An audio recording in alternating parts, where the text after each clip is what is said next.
So, good morning, everyone. I'm Colonel Jorge Inácio from Portuguese Air Force, and I am the commander of the MHTC. First of all, thank you for giving me this few minutes to talk about the MHTC, where it's good to understand what the MHTC is and to understand our objectives also with this course. To start, I would like to explain or to remind you what the MHTC is. So the MHTC is an helicopter tactical training center. So our objective, our main aim is to train tactical procedures, tactics training, not flying skills or flight proficiency. It's based, all our activities are based on theoretical classes and simulator training. So we don't have helicopters. We have several activities with helicopters, but helicopters belonging to the participants. We received the 3 DA European Defence Agency helicopter training programs, and it can be said that it's the continuation of the EDA training programs. So now we received and we are running the programs created by EDA some years ago. And to explain that, to show you or talk about the MHTC, I will talk about the past, the present, and the future. Starting with the origin. Everything started in the early 2000. There were several missions, mainly in Afghanistan, where it was reported by some countries that there were some problems, some issues integrating the forces in the missions. So it was reported, this operational gap regarding the training and the real missions, it was reported to European Defence Agency, and they created some programs to improve the interoperability between European helicopter crews. And in 2009, some activities were created to improve the training and the interoperability between European helicopter crews. But the EDA is not a training institute. So they create the projects based on the member states' requests or proposals. They consolidate them, and after being consolidated, they are transferred to a country or agency willing to host the program. And that's what happened with the MHTC. All the programs, the 3 programs, were consolidated in the EDA, and the CATB project was created in 2019, starting with 18 member states to create the MHTC. And in the end, it was transferred to Portugal. You can see here in this map the 3 programs. So the 3 programs were the helicopter exercise program, composed of these countries, these 14 countries, the helicopter tactics course program, and the helicopter tactics instructors course program. In total, the beginning, there were 18 countries. In the end, in these 3 programs, 15 countries or member states joined the programs. And in 2024, there was a transition to the MHTC, as Portugal hosting the program, and 14 countries joined the MHTC. 12 from these 3 programs, plus 2 new countries, Cyprus and Serbia. During this year, it is expected, it's already ongoing, so we are just waiting for some signatures, but we will have 2 more countries, Switzerland and Slovakia, meaning that by the end of this year, or as soon as possible, we will be 16 participants. Just to highlight, all the courses take place in Portugal, in the center, in the MHTC. The flying phase of the helicopter tactics instructors course takes place here in Pap Air Base in Hungary. And then we have the symposium and the blade exercise, which rotate for all the countries. Here is a short summary of the programs during the EDA time. So the helicopter exercise program includes the electronic warfare course, Comeo planning course, the blade exercise, and the helicopter tactics symposium. So these 4 activities, you can see it's very significant, the number of people who passed by these programs. The helicopter tactics course, since 2014, around 1,000 crewmen trained, and later in 2015, the instructors course, also 163 crewmen trained. Just to highlight that we are talking about here men, but our aim is to train crews, not individual pilots or crewmen. So we train the crews as well. Going now to the present. So this is the mission, MHTC mission. So it comes from the business case.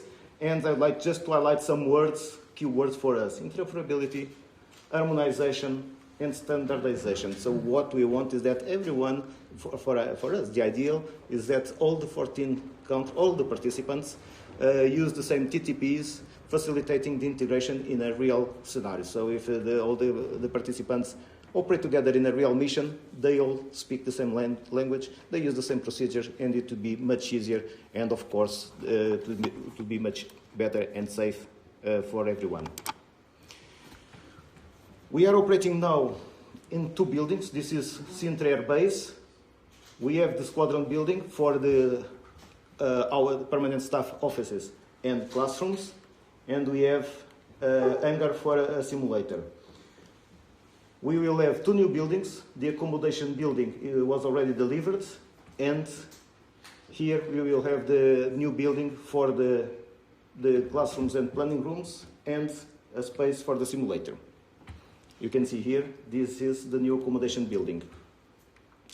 More in detail, this is the accommodation building with 32 bedrooms, so already in use, and the future, hopefully by the end of 26, we will have the new building, and then we will have a new simulator for the MHTC.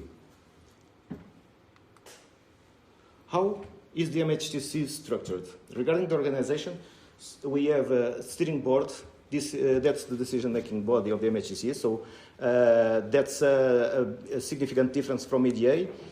Since EDA was a European agency, it was following all the EU regulations and decisions. The MHTC is independent, so the steering board composed of 1 member from each participant, and they take all the decisions. For example, during the break, this course or all these activities are based in the UK projects, but because of Brexit, UK had to leave. But if they want to join now as MHTC, as independent, as long as the steering board agrees, UK can join the MHTC. So that's a significant difference, and I think it's important for us. Then we have the MHTC commander. I will be the responsible to make the connection between what's happening in the MHTC and all the decisions. So I follow or I give the decisions to run the center, and of course support the MHTC steering board for the decisions. Regarding the personnel, this is the permanent staff. 10 people from all the participants, or from the contributing participants. We have the MHTC commander, Portuguese, and I will be the only one to facilitate the integration in Portugal. The first commander is Portuguese. All the others will rotate for all the participants. The deputy commander is the opposite. Now it's Hungarian, and in the future will be always Portuguese, because will be the chief of the national component. This national component: financial, legal, officers, logistic and administration assistants. These are the people to manage the budget, so to speak. All the administrative processes, all the management documentation and daily routine are managed by these 5 people. And these are Portuguese, and they will be responsible for everything regarding administrative procedures. Then we have the international staff, so doctrine and lessons learned. That's our weakest point, because that's the vacant spot we still have. We have chief instructor from Sweden, planning and coordination officer from Germany, and standards evaluator from Netherlands. In addition to that, we have the simulator staff. The simulator and the tactical instructors are a service contracted to a company. Currently is a UK company, Inspire. We have also here some instructors from Inspire, tactical instructors, and they are supporting us with the activities. And I brought this to you. As you see, this is the first rotation, and doctrine and lessons learned is the only one we are missing, but Germany will provide after 26. And you can see in the beginning, the MHTC, the technical arrangement was signed for 15 years, from 24 to 39, plus 15 years. and until 39, we have the commitment from the participants to provide almost all the positions. There are some that are not defined yet, but almost all the positions are already filled until 39. And I have here the staff, but it's the same for all the activities. The helicopter tactics course, the blade exercise. There is already a commitment from the participants for the next years. Regarding the activities, these are the three programs created by the European Defence Agency and then transferred to the MHTC. Currently, we continue with the same courses. Of course, we update them, and we are creating a new basic EW course. So, electronic warfare course was too, or is too detailed for the crews. It's very useful for the instructors and for the guys working in the planning and database, but for the crews is not exactly what they need. So based on the feedback, we created another course. We call it Basic EW, and it's more focused on crews. What the pilots, what the crewmen need to know when they are in a mission.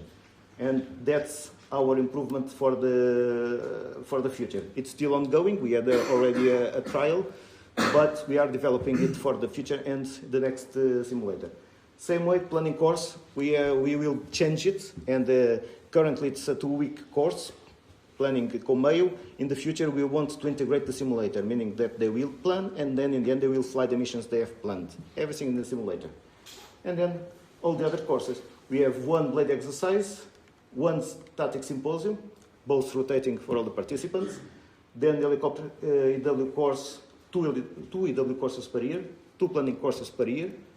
No basic EW for now. 6 helicopter tactics course per year and 1 helicopter tactics instructors course per year. In addition to that, it's important because we also have our main document. This is our reference, and it's based on NATO doctrine, and the concern is that never goes or never against any national procedure. So we have that into account. We keep it updated every time, and that's what we use as a reference for all the courses. And you can see here, this is the planning for 25. It's important, or it's significant, that we have 36 weeks of training per year, and as an average, we receive around 220 participants per year. So if you remove the holiday seasons, Christmas, summer, Easter, some other days, it's difficult to have time to include more courses. 36 weeks, it's a good number for the training. And now, going to the future, that's what we have planned short term. So we have already, I consider we have already consolidated the activities in the MHTC, on the MHTC side. So now we have to think about evolution. As I already told you, this is the plan after the 27 with the new simulators. So we are planning to have these 2 basic EW courses, electronic warfare based on or focused on the crews, and new planning courses also with the simulator. And also important, the helicopter tactics course. It's now on the limit because we have only 2 simulators, and all the slots are completely full until 39. With the new simulator, we can at least, we expect to double the capacity. This is the plan for 26. It's very similar. This, I can call it our standard planning. So it's the same courses, the same weeks of training per year. Everything continues more or less the same, except the courses, because our concern is to have the courses always updated. And going to the milestones, there is a delay on the building. It was supposed to be delivered this year, but it didn't go exactly as it was planned in the beginning. So we are launching the tender for the new simulator next month, because next month we are planning or the Air Force has planned the beginning of the construction of the new building. So after having the construction, or we have a clear date for receiving the building, and then that's the same date to install the new simulator. That's why we are waiting for the beginning of the construction to launch the tender for the new simulator. We expect to have the contract signed mid-26. It depends on the procedures. and then by the end of 26, we will receive the new building, and after that, meaning early 27, we will start the installation of the new SIM. And mid-27, 1st of July 27, we plan to declare the full operational capability. We need some time to install, test, accept, then adapt all the courses to the new simulator, and we expect by 1st of July to have everything ready to start working with the new simulator. And this is what we currently have, the simulator. So we have this, this is what's inside the hangar. We have a control console and two simulators. This is one of the simulators. As you can see, you have the positions for all the crewmen, two pilots, and here in the cabin, it depends on the helicopter. If they have armament, there are two machine guns. If they don't have armaments, they don't use it. But we'll try to train the crews according to the helicopter they fly. And here, let me show you a short video of the simulator. This is a mission, ongoing mission. We have the operator controlling the mission. And then we are entering now inside the simulator. It's a static simulator, no motion, because the aim is to train tactics, not flying skills. And this is inside the simulator. So they are connected, and of course, when they are flying, there are two simulators in the same mission.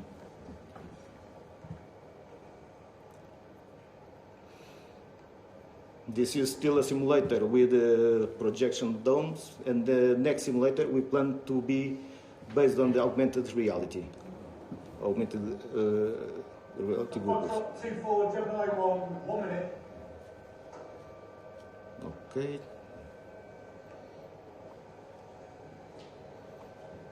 This is part of a mission.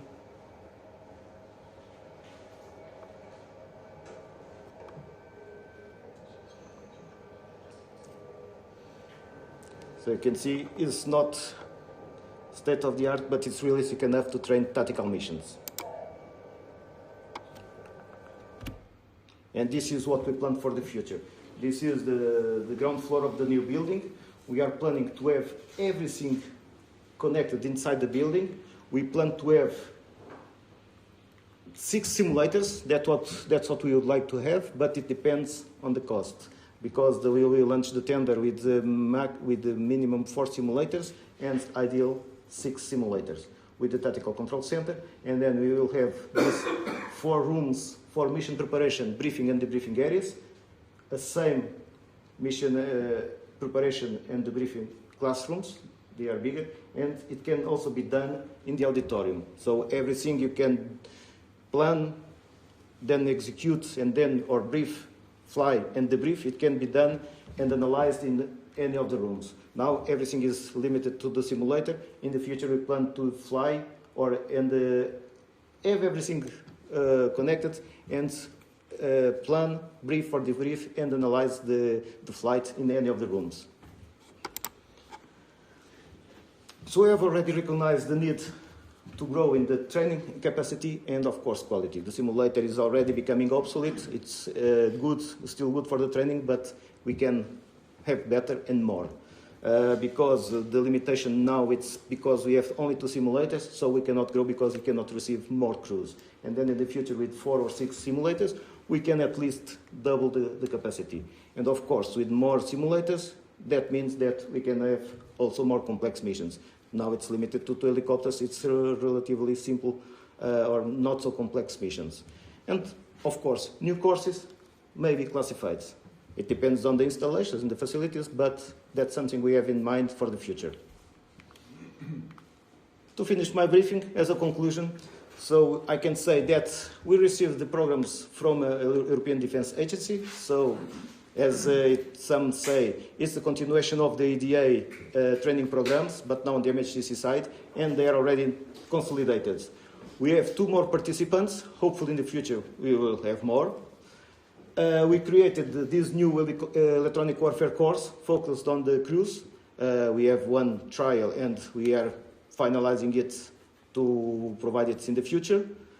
Our biggest limitation is the simulator, because currently we have 2 simulators and we want to expand. And depending on the new building, we will have the simulators in 27. at least 4 simulators, allowing us giving us the option to double the capacity. And that's what I have for you in a very generic way about the MHTC. I don't know if you have any question or any comment.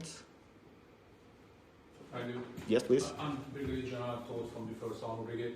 My question is, how much do lessons learned from the Ukrainian war affect the curriculum of your courses? Do you have the chance to build those experiences in your curriculum? I think that's I will give the for me. yes, chief instructor. So we on our symposiums we regularly have helicopter pilots from Ukraine. And as an example, in November we have the symposium in Sweden, and we have a Ukrainian pilot. So we do a lot with that information, and we bring it into our courses. So yes. Thank you. Yes, please. Colonel Oosma, Hall Commander from here on way. Do you have enough commitments from the nations, as in participation in all the courses? Are all the courses filled, and do you have enough instructors and everything? Yes, regarding the instructors, they are contracted from the company. So the Inspire, they provide the tactical instructors. Our instructors are for our activities. Probably chief instructor will explain that better. But our instructors, they take care of all the updates, the curriculum, the SOP, and then of course they participate in the blade exercise as mentors and as instructors here in the Helicopter Tactics Instructors course. Regarding the activities, we have the tactical instructors from Inspire. They provide us what we ask. So regarding the instructors, yes. Regarding the courses, for the HTC, the Helicopter Tactics course, we are limited because of the 2 simulators, and until 39 for the first 15 years, completely full. For example, I can tell you that Slovakia, if I'm not mistaken, they are now in the joining process, and they request one slot for the HTC, and it was not available. So it was an agreement with Sweden, and they spare one slot to Slovakia, and that's how we manage currently. That's what we plan after 27, to have at least double of the capacity, and we can have or more courses or courses with more crews. It depends. Since we are having at least double of the simulators, it gives us different possibilities. And the other courses, the HTIC, it's the same. So we don't have enough time to run more simulators because with only 2, that's the maximum we can have, 8 helicopters. And we cannot grow because of the simulators. The other courses, it depends, because it's usually according to the Inspire, the courses are for 20 people, and of course we need to at least to assure one participant from each country. The other 6, it depends. If there are not enough, we can receive, or sometimes receive as requests from third parties or countries or different organizations. For example, we had already NFTE or EPRC participating as observers, but it depends on the vacant slots. So yes, in this case, regarding the participation, yes, we have some limitations, some physical regarding the number of students, others regarding the number of simulators. Mm-hmm.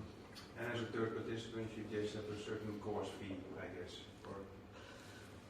Yes, it's foreseen to have a fee for every course, so if you want to participate, you have to pay the fee, but it depends, as a can call it their counterpart sometimes. Mm-hmm. I can tell you, for example, Czech Republic is not part of the HTIC, but since they support us with the ALCAs, they also participate, we offer them the participation in the HTIC, so we have to have this win-win and something that's good for both parties. And regarding the other organizations like the EPRC or the NFTE or any third party, we try to have a benefit for both. And if it's possible, yes. Lieutenant Colonel Heine from German Air Force. Do you see a significant rise in the demand from the nations for seats in your courses, and in the also in the support, because it's always a struggle for resources, and to send helicopters in actuals here, it's always a big effort even for our helicopter wing, which is 3,000 people strong. But I guess there's a need, from my perspective, for synchronized and standardized training. is part one of my question, and now a statement. Many thanks for the electronic warfare basics course, because this is what we really need in the future for our air crews, just to have a basic understanding, and so not so much figures and maths, but more training on the job. First of all, as a training center, we try to support the participants in their needs. And that's why we created this course, because the other course, it's important, but in a different point of view. And based on the feedback we received from the participants, we decided to create this course, because yes, it's important also for the guys who are working in the database and planning the missions, but it's in a different point, or in a different point of view for the crews, because the crews are flying and they don't need to know how to program a database, for example. So that's why, based on their feedback, we create this new course more focused on the flight, on the missions, that what the pilots or the crew, when they are in the mission, they need to know and they need to apply. That's why we created this course. And regarding the requests, yes, it is increasing. We are considering to increase the number of courses, because we are limited to 20, but that's something we have to talk with Inspire, because we can maybe increase the number of the participants, but that's not the best option, because the limitations of the room, and of course it's 20 for one instructor in the EW, for example, it's good. But if you have more than that, probably it's good. If there are doubts or conversation, it's difficult for many students, and that's why we are considering within the possibilities to increase the number of courses. Thank you. If there are not any more questions, so I'll give the floor to the chief instructor. Thank you very much.